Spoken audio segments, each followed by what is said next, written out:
बहुत समय पहले घने अमरलता वन के बीचों बीच कांटों का सम्राट राज करता था। एक जीवित वृक्ष जिसकी नसों में जादू और क्रोध बहता था। उसकी त्वचा हरी कांटों से ढकी थी और उसके सींग आसमान को चीरते थे। वह अकेला था, पत्थर जैसा कठोर और अंधकार से भरा हुआ। एक रात एक दिव्य गुलाब का बीज उस जंगल में गिरा। वहां से जन्मी एक कन्या, गुलाबी गुलाब रानी। उसकी त्वचा पर नर्म बेलें लिपटी थीं और उसके बाल सुंदर गुलाब की पंखुड़ियों से बने थे।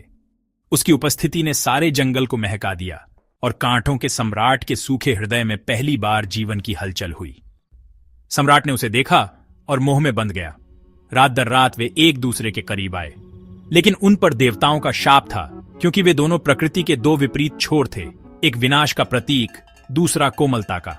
देवताओं ने चेतावनी दी थी, अगर तुम्हारी आत्माएं एक हुई तो संतुलन टूटेगा और एक भयानक विनाश होगा। प्रेम ने चेतावनी को अनसुना कर दिया। एक दिन सम्राट ने गुलाब रानी को अपने कांटों भरे आलिंगन में जकड़ लिया। उसके नर्म शरीर पर कांटे चुभ गए और उसकी रक्त की बूंदें धरती में समा गईं। उसी क्षण आकाश काला हो गया, बिजली चमकी और देवताओं का क्रोध गूंजा। तुमने प्रकृति के नियम तोड़े हैं, अब तुम्हारा प्रेम शापित रहेगा। कांटों के सम्राट का शरीर धीरे धीरे पत्थर में बदलने लगा। गुलाब रानी ने उसे बचाने की कोशिश की, पर व्यर्थ। उसकी आंखों के सामने वह एक ठंडा, टूटा हुआ पत्थर का पुतला बन गया, हमेशा के लिए जमी हुई पीड़ा के साथ। उसकी मृत्यु के साथ ही गुलाब रानी का दिल भी बदलने लगा। उसका गुलाबी सौंदर्य मुरझाने लगा।